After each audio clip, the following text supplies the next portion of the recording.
আসসালামু আলাইকুম। আশা করি সবাই ভালো আছেন।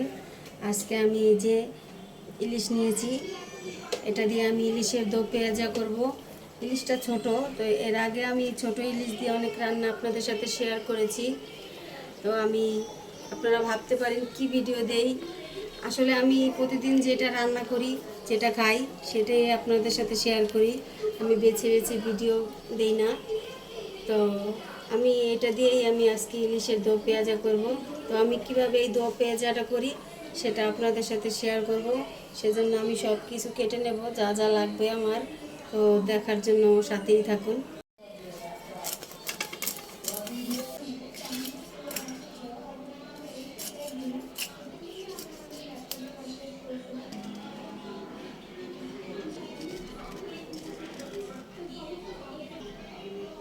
এই যে আমার ইলিশটা কাটা হয়ে গেছে, এখন আমি ধুয়ে নেব ভালোভাবে।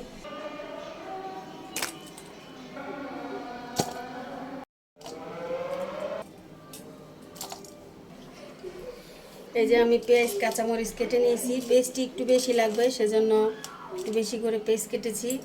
আর এই যে মাছটাও আমি কেটে ভালো করে ধুয়ে দিয়ে নিয়েছি।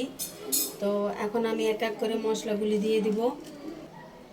হলুদের গুঁড়া, মরিচের গুঁড়া, ধনিয়ার গুঁড়া, জিরার গুঁড়া, লবণ,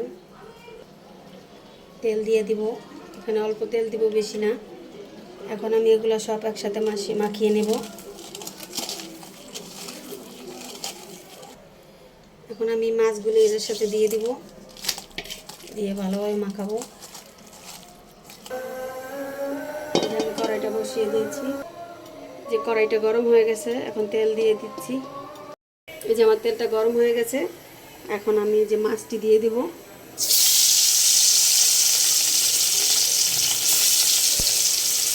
আমার মাছগুলি ভাজা হয়ে গেছে এক পাশ, এখন আমি উল্টিয়ে নেব।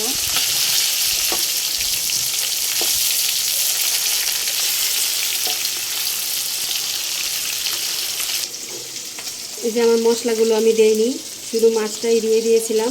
তো মাছটা এক সাইড ভাজা হয়েছে, তারপর আমি উল্টিয়ে দিয়েছি, কারণ পেঁয়াজটা দিলে এটা পুড়ে যায়, কিন্তু মাছটা ভাজা হয় না। এই জন্য আমি এগুলো মশলাটা রেখে দিয়েছি। এখন আমি মশলাটা এর উপর দিয়ে দেব।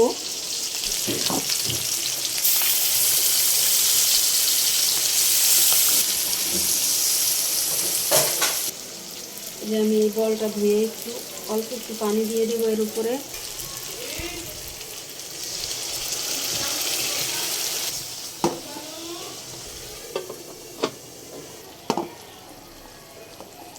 এই যে আমার দো পেঁয়াজাটা হয়ে গেছে, দেখুন দেখতে কত সুন্দর লাগছে। এরকমভাবে আমার শাশুড়ি বানায় আমাদের খাওয়াইছে, সেজন্য আপনাদের সাথে শেয়ার করলাম। আপনারা এভাবে রান্না করে খাবেন, আশা করি ভালো লাগবে। আল্লাহ হাফেজ।